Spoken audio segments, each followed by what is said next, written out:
Hello guys, myself Ankur sir. Right now we are studying chemistry chapter. और guys, इस video में हम chemistry in everyday life का आधे चैप्टर का क्विक रिव्यू देखेंगे। हमने प्रीवियस वीडियो में ड्रग उनके क्लासिफिकेशन की बात करी थी, फिर ड्रग टारगेट इंटरेक्शन के बारे में बात करा था, एंजाइम का, और आज हम इस वीडियो में एडिशनल न्यू टॉपिक देखेंगे कि रिसेप्टर्स क्या होता है और रिसेप्टर जो है वो कैसे इंटरेक्शन करता है। ओके गाइस, सो अभी तक जो हमने इस चैप्टर में पढ़ा है वो कुछ छोटी छोटी डेफिनेशंस पढ़ी है, like drugs. What are drugs? Drug एक टाइप का केमिकल होता है जिसका मॉलिक्यूलर मास लो होता है और पर्टिकुलर मैक्रोमोलिकुलर टारगेट पर वो इंटरेक्ट करते हैं और बायोलॉजिकल रिस्पॉन्सेस जनरेट करते हैं। उसके बाद में हमने पढ़ा था मेडिसिन के बारे में। What are medicine? एक टाइप का ड्रग ही होता है जो कि बायोलॉजिकल रिस्पॉन्सेज जनरेट करता है, जो कि थेरापेटिक होता है और यूज़फुल होता है। उसके बाद में मेडिसिन के कुछ यूजेस, जैसे डायग्नोसिस में काम आता है, डिजीज़ के प्रिवेंशन में काम आता है और डिजीज़ के ट्रीटमेंट में भी काम आता है। और एक छोटा सा पॉइंट था कि अगर हाई डोज में आप ड्रग्स को लेते हैं तो वो आपकी बॉडी में एज ए पोटेंशियल पॉइजन की तरह वर्क करता है। Use of chemical of therapeutic effect is called chemotherapy, एक छोटी सी टर्म एडिशनल थी। उसके बाद गाइज हमने क्लासिफिकेशन ऑफ ड्रग पढ़ा था। क्लासिफिकेशन ऑफ ड्रग, चार टाइप के क्लासिफिकेशन पढ़े थे। पहला जो क्लासिफिकेशन पढ़ा था वो था फार्माकोलॉजिकल इफेक्ट पर। नाउ ये प्योर एंड प्योर डॉक्टर से हम कोरिलेट कर सकते हैं, जैसे it is useful for doctors, right? It provides them a whole range of drug, कि डॉक्टर को ये एक होल रेंज प्रोवाइड करते हैं जो कि पर्टिकुलर डिजीज़ के लिए या पर्टिकुलर प्रॉब्लम के लिए ट्रीटमेंट के लिए काम आती है। ओके, फॉर एग्जांपल एनाल्जेसिक है pain killing effect, antiseptic kills और arrest the growth of micro organism, like that pharmacological can be correlate with doctors. After that दूसरे टाइप का जो क्लासिफिकेशन पढ़ा था वो हमने पढ़ा था on the basis of drug action. तो गाइज, ड्रग एक्शन क्या, ड्रग का एक्शन क्या है? It is the based on the action of drug. जैसे पर्टिकुलर डिजीज के लिए वो ड्रग का एक्शन पर्टिकुलर होगा, लाइक एंटीहिस्टामाइंस जो कि आने वाले चैप्टर में आ रहा है, inhibit the action of compound. Antihistamines क्या करेगा? इनहिबिट मतलब कम करेगा action of compound of histamine which causes the inflammation in the body. तो हिस्टामाइन से कुछ प्रॉब्लम आ रही है तो एंटीहिस्टामाइंस ले लेंगे, तो उससे हिस्टामाइन की जो है, अब antihistamine as a drug action हो गया तो उससे क्या होगा, हिस्टामाइन की एक्टिविटी कम हो जाएगी। तो there are various ways which is action of histamines can be block. इसको हम आगे वाले टॉपिक में पढ़ेंगे भी। Okay, no guys, third type का जो क्लासिफिकेशन था वो था on the basis of chemical structure. On the basis of chemical structure, इसमें छोटी सी बात कि हर ड्रग का ऑब्वियसली स्ट्रक्चर यूनिक होता है। अगर दो ड्रग के structure, chemical structure exact same हो जाए तो दोनों ड्रग ही सेम है, लेकिन सेम तो हो नहीं सकती। तो दो ड्रग जिनके केमिकल स्ट्रक्चर सिमिलर है तो उनके फार्माकोलॉजिकल एक्टिविटी भी सिमिलर होगी। दैट्स इट, इसमें इतना ही। और आपको एक छोटा सा स्ट्रक्चर याद रखना है। और फोर्थ टाइप का जो हमने क्लासिफिकेशन पढ़ा था, that is on the basis of molecular target. जैसे ड्रग जो है एक मॉलिक्यूलर टारगेट पर हिट करती है हमारी बॉडी में, जैसे बायोमोलिक्यूल्स में, जैसे कार्बोहाइड्रेट हो गया, लिपिड्स हो गया, प्रोटीन हो गया, न्यूक्लिक एसिड हो गया। तो अगर हम पर्टिकुलर कोई ड्रग ले रहे हैं तो ड्रग वो हमारी बॉडी में एज एक्शन कहाँ करेगी, टारगेट कहाँ करेगी? कार्बोहाइड्रेट में प्रॉब्लम है, कार्बोहाइड्रेट में टारगेट करेगी। प्रोटीन्स में कुछ हमें रिएक्शन करनी है तो प्रोटीन में ही टारगेट करेगी। तो स्पेशल टाइप ऑफ ड्रग्स जो कि पर्टिकुलर टारगेट पे हिट करती है, और यही है जो हमारे मेडिकल में सबसे ज़्यादा काम आती है। Drugs process some common structural feature may have the same mechanism of drug on target. This classification based on molecular target is the most useful classification for medicinal chemist. यही है जो मेडिकली सबसे ज़्यादा काम आता है. ओके अब फिर हमने देखा था कि जो ड्रग टारगेट इंटरेक्शन होता कैसे है.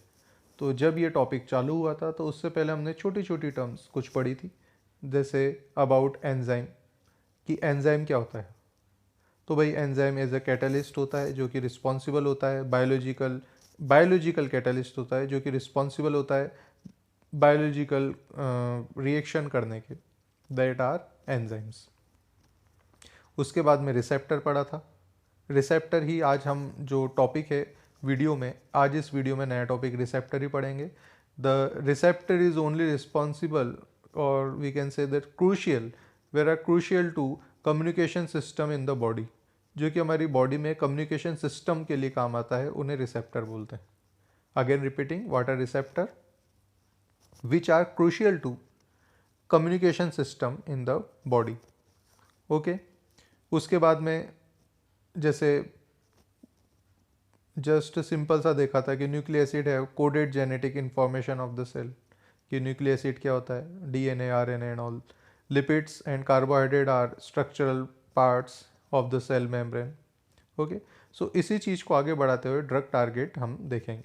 और इसमें जो पहला टॉपिक था वो था एंजाइम एज ड्रग टारगेट, कि जो ड्रग है वो एंजाइम पर कैसे टारगेट करता है. ओके, तो सबसे पहले तो जो है वो एंजाइम को हम समझेंगे कि एंजाइम क्या है. एक टाइप का कैटालिस्ट है और हमारी बॉडी में कैटालिटिक एक्शन करता है. तो एंजाइम के यहाँ पे दो मेजर फंक्शन दिए हुए हैं. पहला जो एंजाइम का फंक्शन था वो ये था कि सबस्ट्रैट को होल्ड करता है. Enzyme hold the substrate. Enzyme hold the substrate. अब ये देखेंगे हम कैसे. देखिए यहाँ पे substrate bind to the active site of enzyme.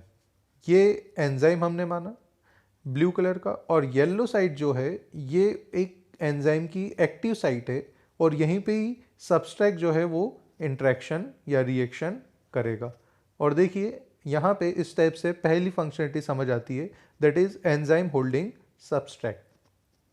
Enzyme ने सबस्ट्रैट को होल्ड कर लिया, तो सबस्ट्रैट इसकी एक्टिव साइट पे आता है, रिएक्शन बहुत बढ़ जाती है और प्रोडक्ट में कन्वर्ट होकर वापस अलग हो जाता है. That is first. और दूसरा क्या है फंक्शन, कि enzyme is to provide functional group. Enzyme is to provide functional group that will attack the substrate.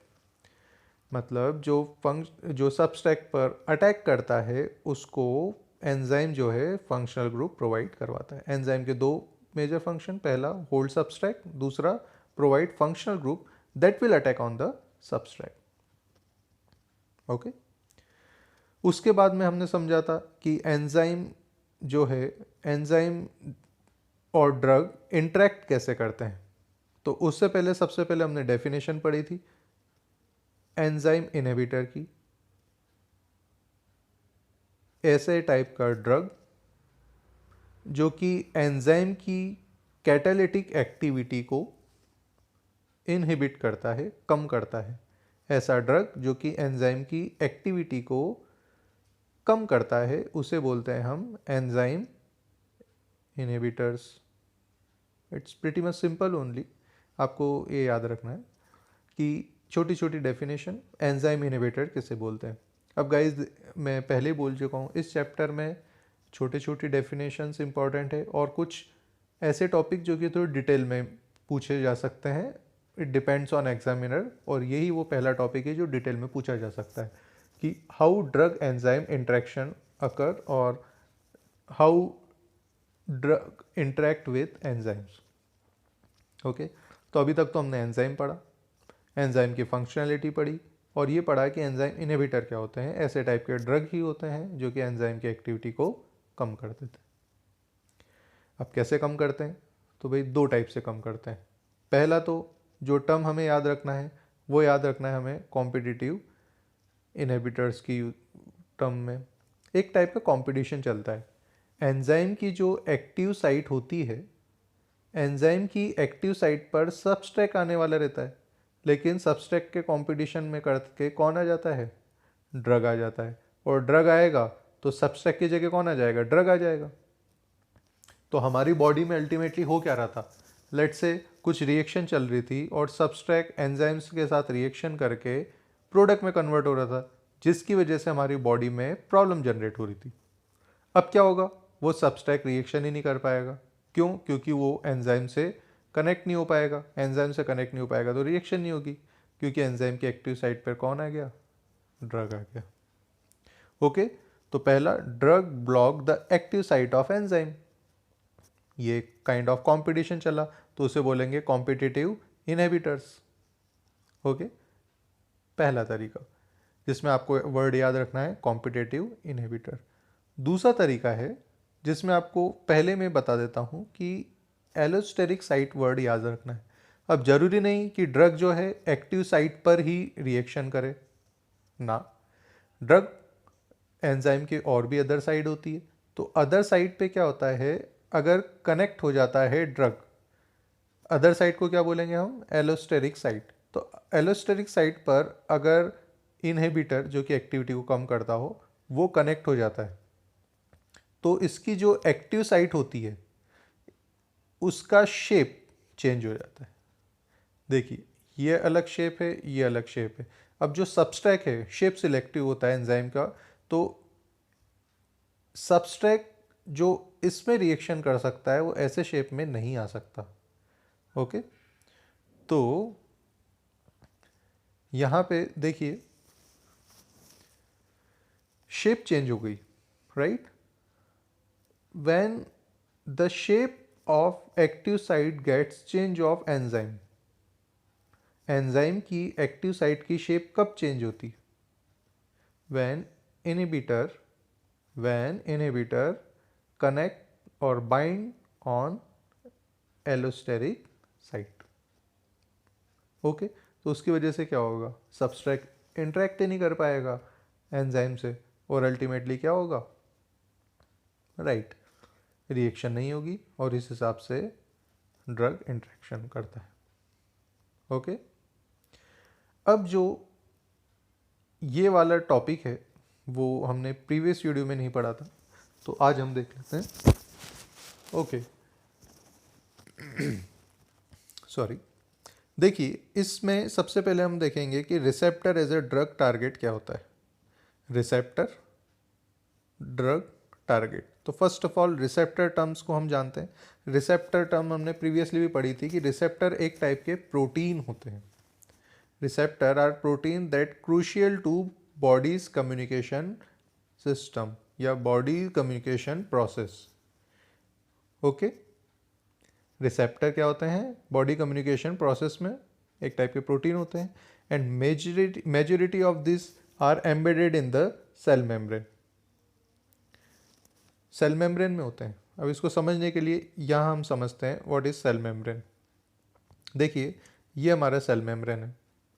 ये एक पर्टिकुलर प्लाज्मा हमने लिया, ओके, और इसको जूम करा तो हमें मिलता है सेल मेम्ब्रेन का ये पार्ट।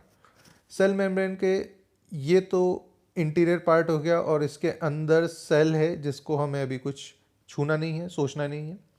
ये सेल मेम्ब्रेन का आउटर पार्ट है। ये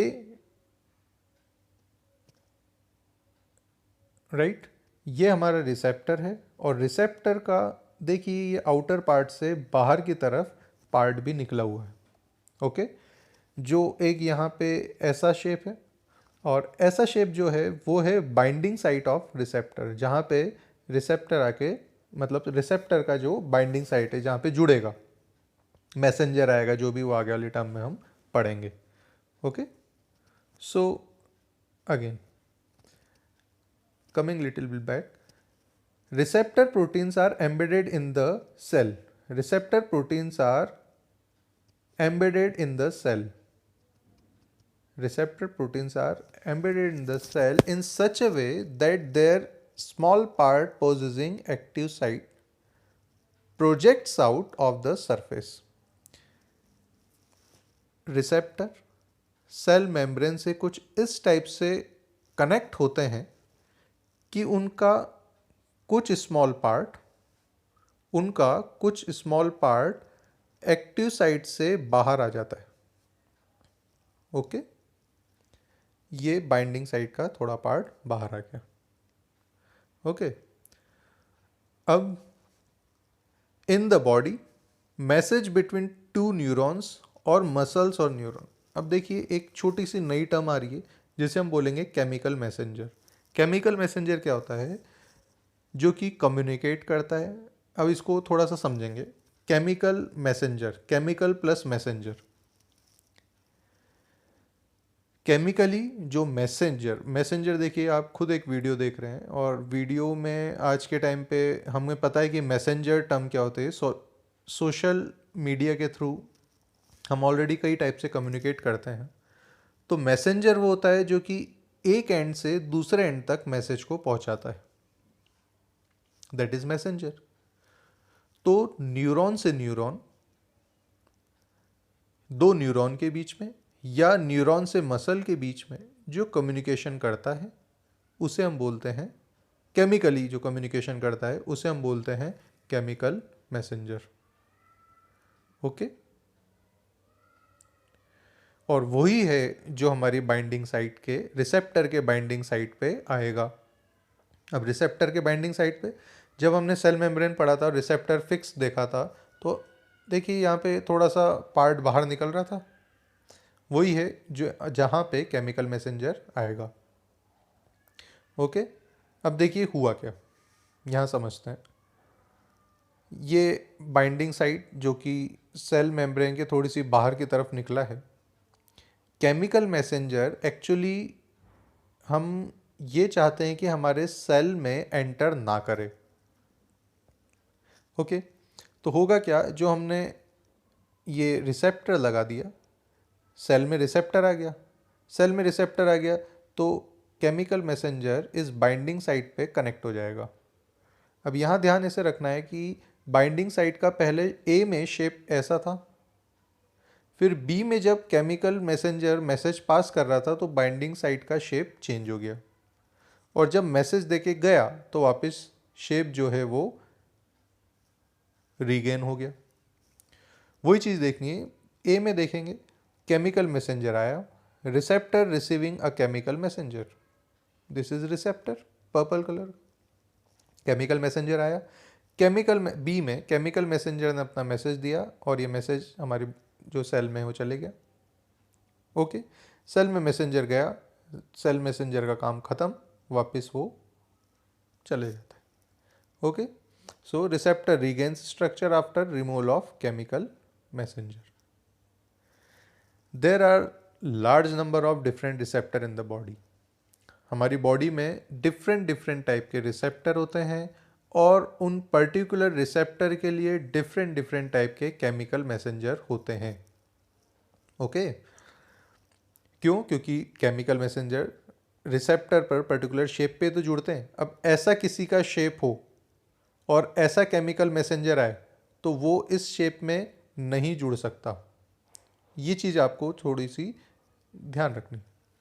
These receptors show selectivity of one chemical messenger over the other because their binding sites have different shape, structure, amino acid composition, क्योंकि उनका shape, structure, amino acid composition भी differ करता है। अब guys ये last जो पैराग्राफ है आज की वीडियो में, इसमें दो छोटी छोटी डेफिनेशंस आ रही है। पहला है एंटागोनिस्ट। एंटागोनिस्ट क्या होते हैं? Drug that bind two receptor site, ऐसे ड्रग जो कि रिसेप्टर साइट पर बाइंड होते हैं और उनके नेचुरल फंक्शन को इनहिबिट कर देते हैं, उसे बोलते हैं antagonist. Drug that bind two receptor site and inhibit it's natural function called antagonist. और ये वो टर्म है जो एग्जाम में बार बार आती है, पूछी गई है। These are useful when blocking a message which is required.